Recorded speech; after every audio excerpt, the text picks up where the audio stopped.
Hey YouTube, today I'm going to show you how to configure a Kickstart file in Redhat 6.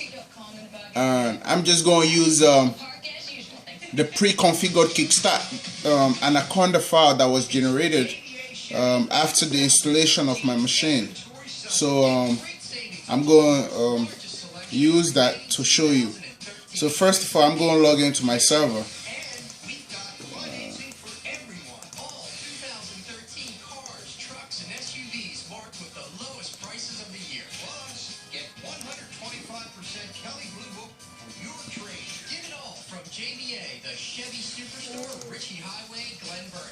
Okay, I'm going to log into my server. So alright, so once I logged in, let's assume the root privilege. Okay, so once you do that, the first thing I'm going to do an installation over over a URL installation or HTTP installation. So I'm going to use I'm going to first have to download the package. That's the very first thing you have to do. Install that application, which is the Apache web server. So you first do yum, or you can simply do rpm-q to query and see whether that package was installed. HTTPD. So it says it's installed. Mine is installed. For you, it might not be installed. So if yours is not installed, simply type yum install HTTPD. So once you press enter, it will start installing, or you can see -y to answer every question that will be asked during the installation. So once you finish that, the second thing, you have to transfer your ISO image to the server if you may like to do so, or you can simply download it using such command called I believe it's let's see. I think it's C. Oh, I actually forgot the command, but yeah, you can actually download that package from Red Hat website directly without having to transfer an ISO image. So once you do that, next thing you have to do, you have to create a directory after the HTML, which is the var, which is, you just type the command mkdir var www. Then that's I can actually make a directory called inst. You can call yours anything you like, but I think inst, it's actually short enough to remember. So once you type that, you press enter, it should create that directory. So once you create that directory, you set the appropriate permission for that directory. So all you have to do, you type the command change context. So you do -r reference RE.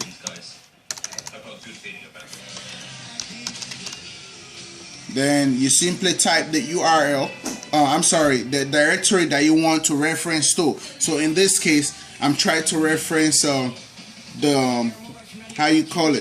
try to reference the var www.html to, I'm trying to reference it to var www.html that guy inst. So once I press enter, if that command is well typed, it should work without any issue. So the command actually worked, no complaints. So if you type echo $sign and the question mark, if you get a return of 0, that means that command worked perfectly fine. Okay, so once that is finished, you also have to copy the the anaconda.cfg file to the directory we just created. So by default, Anaconda config is actually stored in a /root. So let's do an ls on that guy. So the Anaconda is right here. So once you copy this file over, so you can simply use the cp anaconda, root anaconda to /var www.html instance. So once you put that in there, once you type that command, since this name is too long, I can't recommend you using this name. So just simply type maybe ks.cfg fg. That means this file will be copied over there with all its contents. But when this file gets to here, it will actually be renamed to ks.cfg. So that's all that command means. So once you press enter, it should actually copy it over. The reason why it's asking me, do I want to overwrite, is because I already have that file in that directory. So I'm going to simply say no, because I don't want to overwrite that. So the next thing you should do now is to mount the ISO image, which I already have. I have this Red Hat ISO image. So once you are ready to mount the the image, so you simply type a command called mount. Then the O means the option that you want to use. So I'm going to use the loop option. So I'm simply going to say RH, then tab it. It gives me completed for me. So I'm just going to mount it to media. So they said it's already mounted because I believe I ran that command before. So it's already mounted. So if we do an ls on media, see, it's already in there. So once you mount that image to any directory of your choice, you can actually create a directory and mount it there. So but this guy is not permanent. Once you restart the machine, it will wipe off. So it's not really permanent at this moment. So if you restart, it will be gone.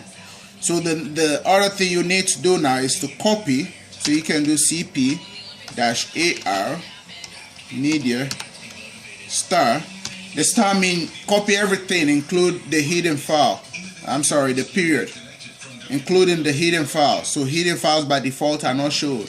If you just type ls-l, they won't show till you type the A.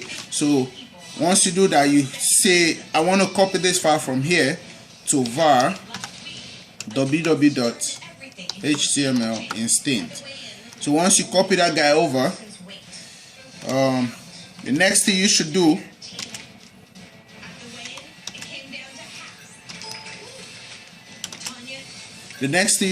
is to vi into the config file.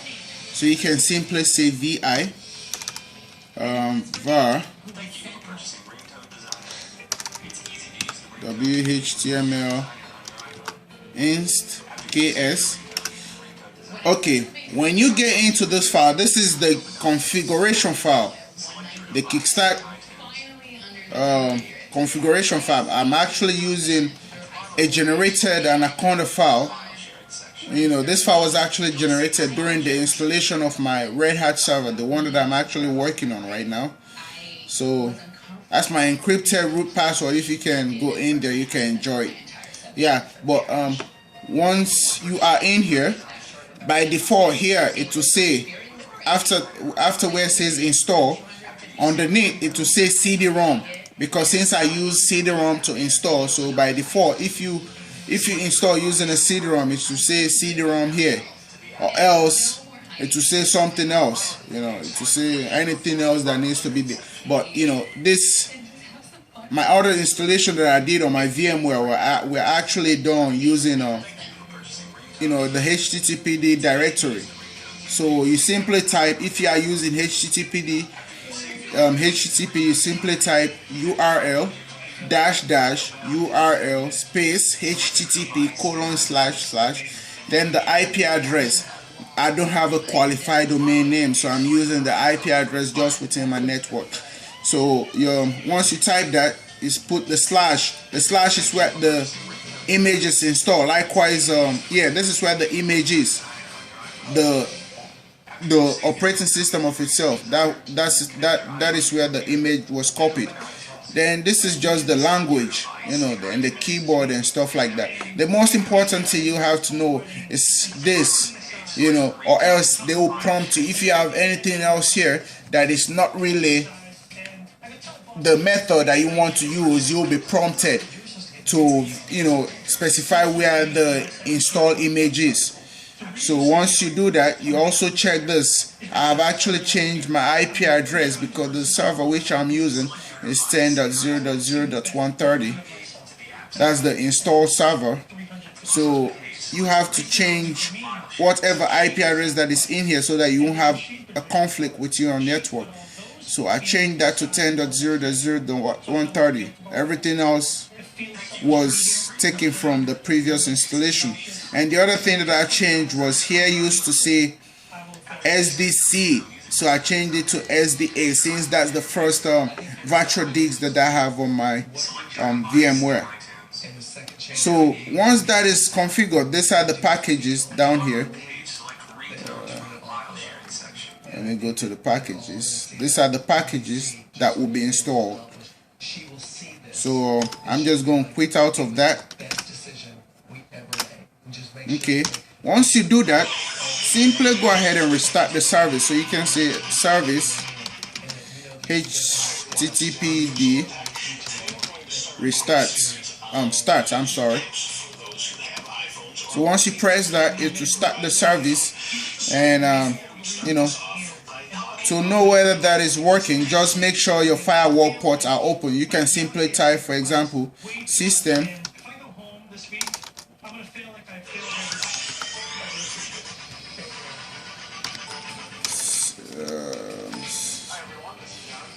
SYSTEM system-config firewall. Once you press that, it should open the firewall GUI if you have Xming installed. I have Xming installed, so that's why I was able to open this GUI on my remote machine. So all you have to do, make sure the service is open. I don't know why I can't go down, but yeah, just any check service means it's enabled. So just simply check the service of just simply check the service. I'll be using HTTPD, so that one is checked, so which means I can actually browse that guy on my remote machine. So if this guy is not checked, you can't do that. You can only browse it within your server, so you can't go out. So I'm just going to use the IP address. I'm going to say http://10, which is my IP address, then the directory inst. So I'm going to press enter. See, this is what it looks like in the inst directory. This is my configuration, my kickstart file. The same thing I showed you is the same thing popping up on here. So I'm going to close that. So now all we have to do, we come back here. I'm going to use a VMware for this, just a test. So I'm going to use let me use Oracle VirtualBox. I think it's faster. So once you do that,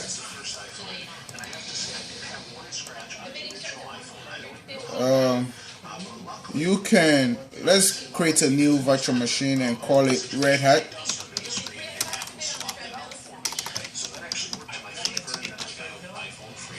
Then let's say next. Then I'm just going to give it like 1 gig. I'm sorry. Let's give it 1 gig of RAM. Say next. We say create a virtual hard drive now. So we say create. You know what? I don't think I want to create. Okay. So let's say create. So we're going to use the first option. Then dynamically allocated. So we go next. They say how many gig. They recommended that amount, but I'm just going to give it like 28. I'm going to say create. Once that guy is created, so now we click where it says storage. Then you see where it says empty. That's like a CD-ROM drive. So you click here, and I'm going to use the boot.iso. Boot.iso image just lets you boot from maybe net, NFS, HTTP, or FTP. Yeah, so that's not the entire thing. The operating system is not included in that, so you can't use that to install the machine. You can only use that to install from a remote machine. So I'm going to do that, and I'm going to say OK. So now if I say start, oh, actually we have to check one more thing. Let's check the network, make sure we can communicate. So by default, this guy is saying NAT. I like putting this on bridge. So once you put that on bridge, I'm using a wireless card, so it detects that automatically. I'm going to say allow all. So I'm going to say OK. So once you do that, you click on start. Okay, now simply press the tab key. Tab. So tab. Now I can specify. I can say KS. That's where the we are now calling the Anaconda Kickstart file. So we said KS HTTP :/ then the IP address 130/inst.ks.cfg.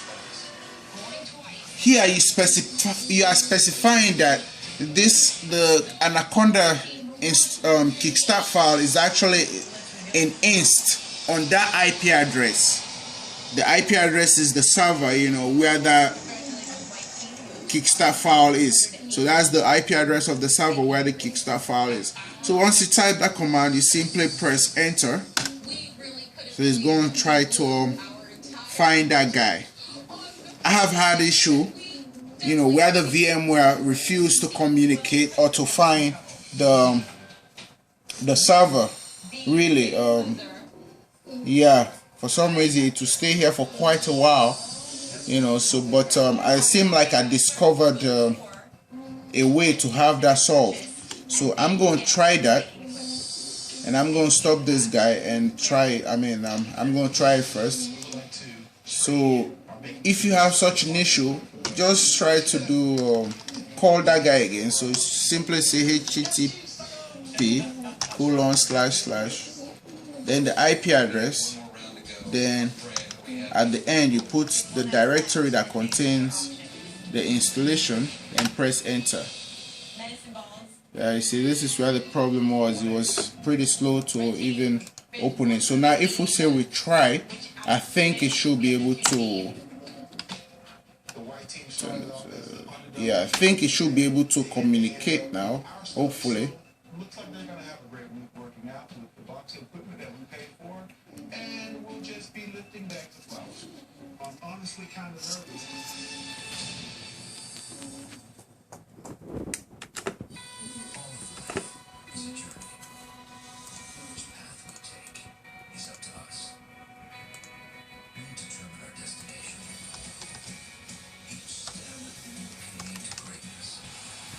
Let's see.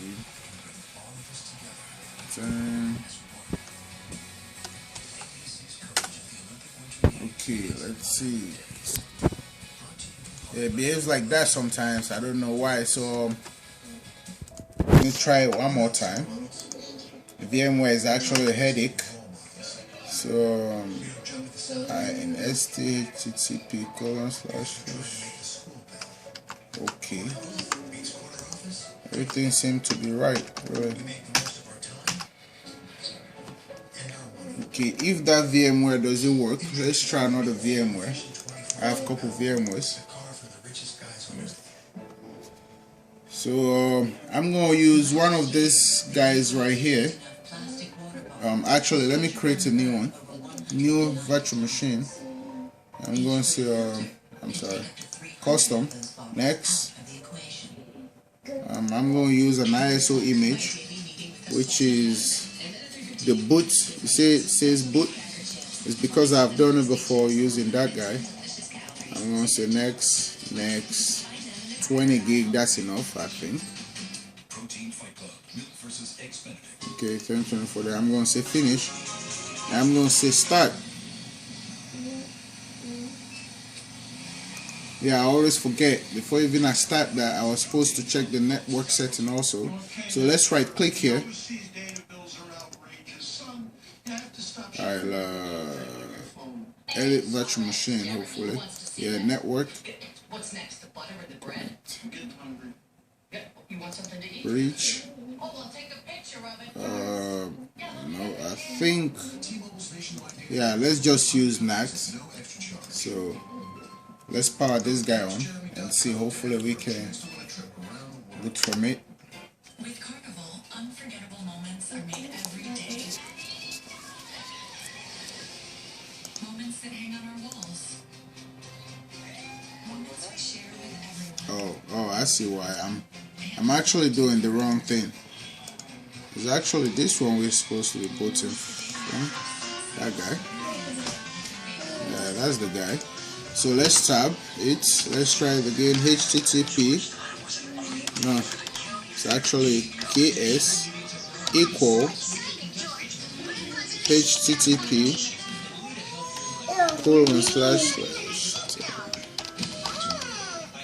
://130/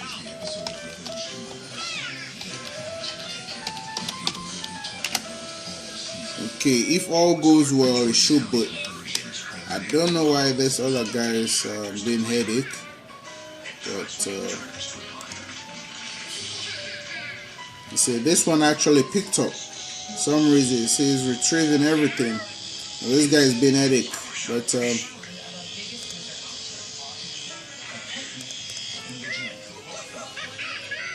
yeah. So basically, that's all there is. So I'm setting up Kickstart, and yeah. Thanks for viewing, and I hope you enjoyed this video.